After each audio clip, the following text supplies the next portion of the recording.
خاص کر اور کچھ ہمارے وکلاء ساتھیوں کی طرف سے بہت ساری بحثیں کھولی گئیں، بہت ساری خبریں بھی آئیں اور بڑی پوزیشنز بھی لے لی گئیں، اور وہ پوزیشنز اس طرح سے لی گئیں کہ شاید کسی جگہ پر یہ خیال نہیں کیا گیا کہ اسمبلی سیکریٹریٹ سے رابطہ کیا جاتا، پوچھا جاتا یا میرے سے بات کر لی جاتی. I am open to everybody, I am always on my telephone. میرا کوئی بھی دوست آپ سب جانتے ہیں میں پرسنلی خود ہر بات کا جواب بھی دیتا ہوں. تو یا میرے سے بات کر لی جاتی، کہیں اس کی کوئی تشنگی تھی تو پوچھ لیا جاتا، کیونکہ اس میں ابہام تو تھا کوئی نہیں. آپ سب کے سامنے ہے کہ میرا مقدمہ ہے کیا. میرا مقدمہ آج کے دن کی تاریخ سے شروع نہیں ہوتا یا اسی ایک اجلاس کا میرا مقدمہ نہیں ہے. آپ سب لوگ گواہ ہیں کہ جب سے میں نے اس ہاؤس کے اسپیکر کے طور پہ اپنا فرائض سر انجام دیے ہیں، آپ سب اس بات کو جانتے ہیں کہ میں نے حتی الوسع کوشش کی ہے کہ میں اپنے کردار کو پوری ایمانداری سے نبھاؤں. آپ سب جانتے ہیں میرے پہ تنقید تھی، بے تحاشا تنقید تھی گورنمنٹ پارٹی کی طرف سے، بلکہ مجھے یہ کہا جانے لگا کہ میں اپوزیشن کا اسپیکر ہوں، اور مجھے یہ کہا جانے لگا کہ آپ اپوزیشن کو وقت زیادہ دیتے ہیں، آپ ان کو مراعات زیادہ دیتے ہیں، آپ نے ان کے ساتھ جو رویہ اختیار کیا ہے، جب ہم اپوزیشن میں تھے تو ہمارے ساتھ تو بہت زیادتی ہوتی تھی، اور ہمیں تو کسی صورت میں بھی اسٹینڈنگ کمیٹیز کا چیئرمین تو درکنار، ہمیں تو اس کا ممبر بھی نہیں بنایا جاتا تھا، ہمیں گاڑیاں دینا تو درکنار، ہمیں تو اسمبلی میں داخلے سے روک دیا جاتا تھا. آپ سب گواہ ہیں کہ میرا جو کنڈکٹ تھا، میں نے اپنی پوری ایمانداری سے کوشش کی کہ میں اس کو ایسے انداز میں ادا کروں کہ جس سے میرا جو کسٹوڈین کا رول ہے، اور میری ساری زندگی اسی رومانس میں گزری، انہی اسمبلیز کے اندر اس کے قواعد کے مطابق گزری. تو بھی پچھلے دنوں میں جب یہ پوزیشن پیدا ہو گئی جس میں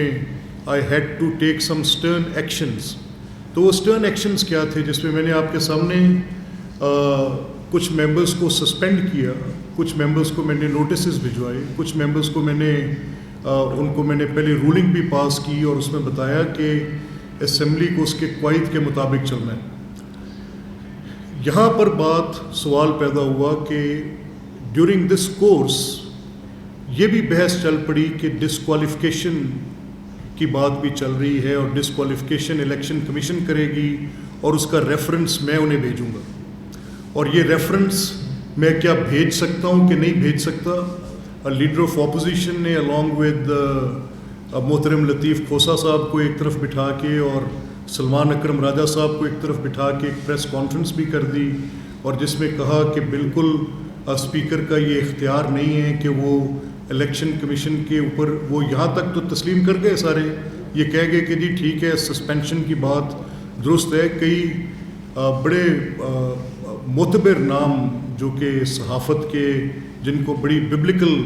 پوزیشن حاصل ہے، جب وہ بات کرتے ہیں تو اس کو بڑا سنا جاتا ہے، سمجھا جاتا ہے. اور وہاں پر بھی اداریے لکھ دیے گئے کہ کانسٹیٹیوشن ریڈ لائن ہونی چاہیے، پارٹی لیڈرشپ ریڈ لائن نہیں ہونی چاہیے، اور یہ بھی لکھ دیا گیا کہ ایکسٹریم سٹیپ ڈسکوالیفیکیشن، اور یہ بھی لکھ دیا گیا کہ جورسٹس کے خیال میں یہ اختیار اسپیکر کے پاس ہے ہی نہیں کہ وہ الیکشن کمیشن کے پاس کوئی چیز بھیج سکے. تو میں نے کہا کہ زیادہ مناسب ہوتا اور بڑی جرنلسٹک ایتھکس کے مطابق ہوتا کہ اگر اتنا بڑا اداریہ لکھنا تھا اور اتنے میرے کوئی معزز بھائی جو میڈیا میں بیٹھ کے اپنی رائے قائم کر رہے تھے، یا جو اس میں اینکر پرسنز بھی تھے فار دیٹ میٹر، میں خود بھی 1-2 ٹی وی اسٹیشنز پہ گیا اور میں نے جا کر بات کی اور ان کو بتایا کہ میرا مدعا کیا ہے. لیکن شاید وہ ایکسپلینیشن یا جو بات میں کر رہا تھا وہ لگا کہ کوئی تشنگی رہ گئی ہے. تو میں نے کہا میں وضاحت کے ساتھ آج آپ کے ساتھ suspension, disqualification, office of the speaker, conduct of the members, oath of the member, violation of the procedure, اس سب پہ آپ سے بات کر لوں. میں نے کہا میں آپ کے سامنے یہ مسئلہ رکھ دوں. اس خاص آرڈر تک آنے سے پہلے میں آپ کے ساتھ اپنا معفی الضمیر بیان کرنا چاہتا ہوں مجھے اس ہاؤس میں آئے ہوئے کوئی 2 دہائیاں ہو گئیں، ایک بھی بجٹ سپیچ میں آج تک نہیں سن سکا کسی بھی حکومت ہو پارٹی کی، may it be my political party, may it be a political party or be Peoples Party or Tehreek انصاف، کوئی بھی. مجھے آج تک میرے حافظے میں کسی ایک وزیر خزانہ کی تقریر نہیں ہے جس کے اندر شور شرابہ، بجٹ کی کتابوں کو پھاڑنا، اسمبلی کے اندر ہنگامہ آرائی، وزیر خزانہ کے اوپر حملے تک بات جاتی ہے. اور آج تک میں 22 سالوں میں ایک بھی تقریر کسی وزیر خزانہ کی نہیں سن سکا. میرا مدعا یہ ہے کہ یہ جو 12 کروڑ لوگ ہیں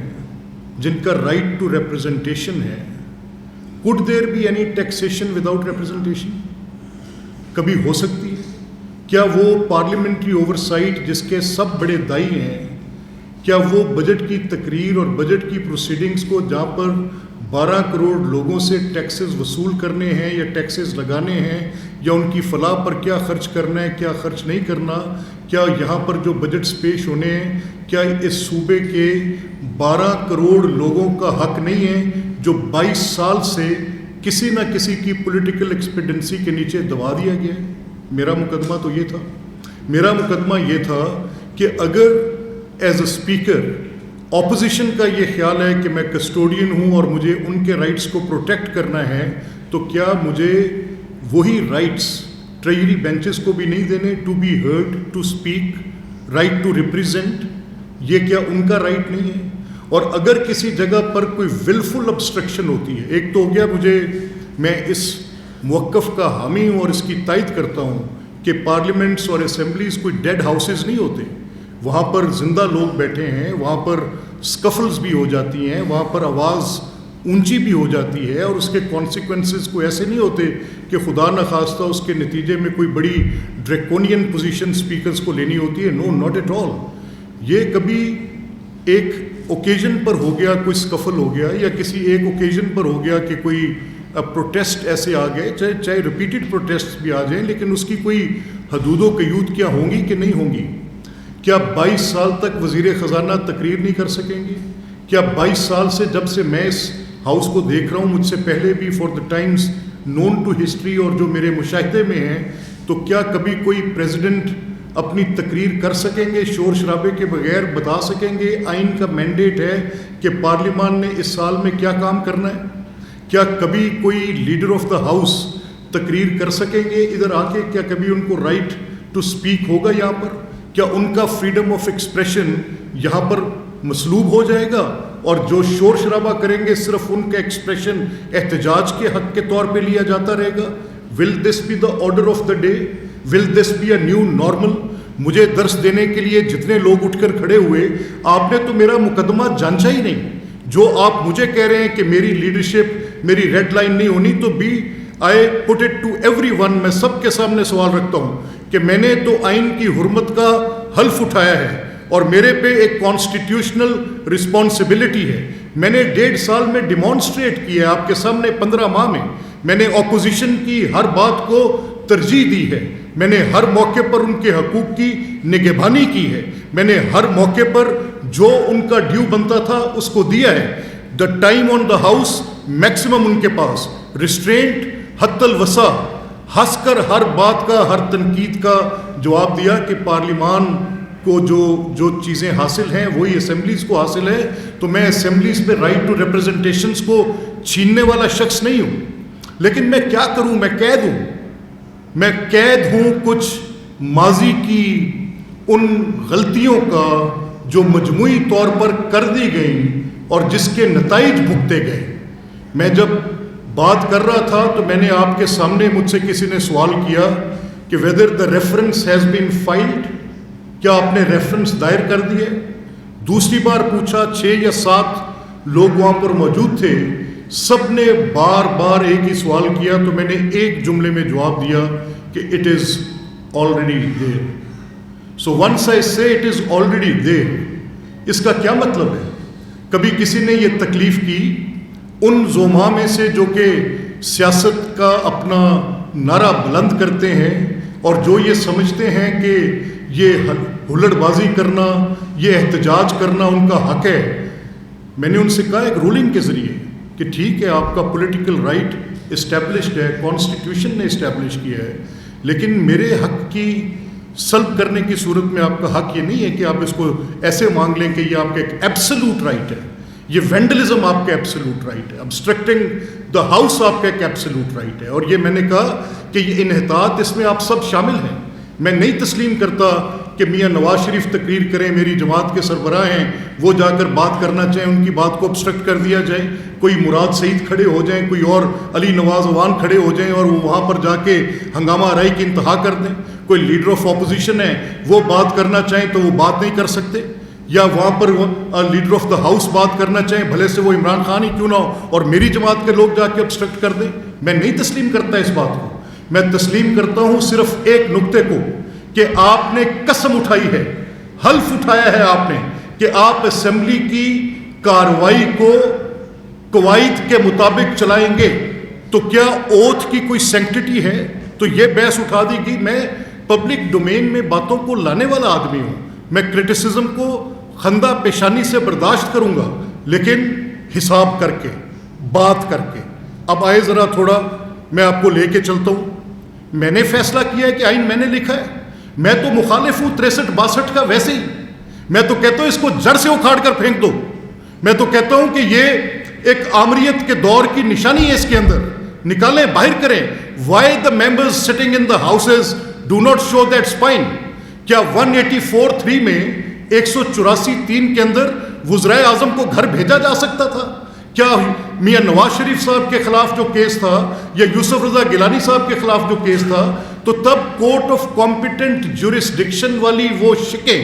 وہ آئینی تقاضے، وہ سب کے سب پیچھے رکھ کے پھینک دیں؟ اور جب اپنے خود سوٹ کرتا ہو کہ کسی کو انکمبنٹ کو نکالنا ہے تو بے شک 184(3) میں آپ ان کی گورنمنٹس کو نکالنے کے فیصلے کرتے چلے جائیں اور تشریحات کیسی دیں۔ اب میں اس ججمنٹ کو پاکستان کی عدالتی تاریخ پر سیاہ دھبا سمجھتا ہوں۔ میں اس فیصلے کو جو کہ پاناما کیس کا فیصلہ تھا، میں سمجھتا ہوں کہ پاکستان کے بہت باوقار عدلیہ میں اگر کچھ ایسے ججمنٹس ہیں جن ججمنٹس نے ان کورٹس کے اوپر سوال اٹھائے ہیں، تو ان میں سے سب سے بڑا سوال جو اٹھا ہے وہ پاناما کیس جیسی ججمنٹس میں سے نکلا ہے۔ تو وہی لوگ جو اس کے مدعی تھے، آج ذرا مجھے کوئی بتائیں گے، آ کر جواب دیں گے کہ جسٹس آصف سعید خان کھوسا جب اس کی کوگنیزنس لیتے ہیں تو کہتے ہیں کہ اسپیکر نیشنل اسمبلی کے پاس 22 اراکین ایک سیاسی جماعت کے جاتے ہیں اور جا کر یہ کہتے ہیں کہ کیونکہ فلور آف دا ہاؤس پر مس اسٹیٹمنٹ ہو گئی ہے، آپ کوگنیزنس لیں، فیصلہ کریں، it entails to a consequence and consequence is disqualification. میں دہرا کر کہہ رہا ہوں کہ آصف سعید خان کھوسا پاناما کیس کی ججمنٹ میں یہ لکھتے ہیں کہ کیونکہ اسپیکر کے پاس، اسپیکر قومی اسمبلی تب ایاز صادق تھے، ان کے پاس 22 قومی اسمبلی کے اراکین گئے اور انہوں نے جا کر کہا کہ اسمبلی میں کھڑے ہو کر یہ جو بیان دیا گیا ہے یہ الیجڈلی الزام کے طور پر یہ ایک مس اسٹیٹمنٹ ہے اور آپ اس پر ان کو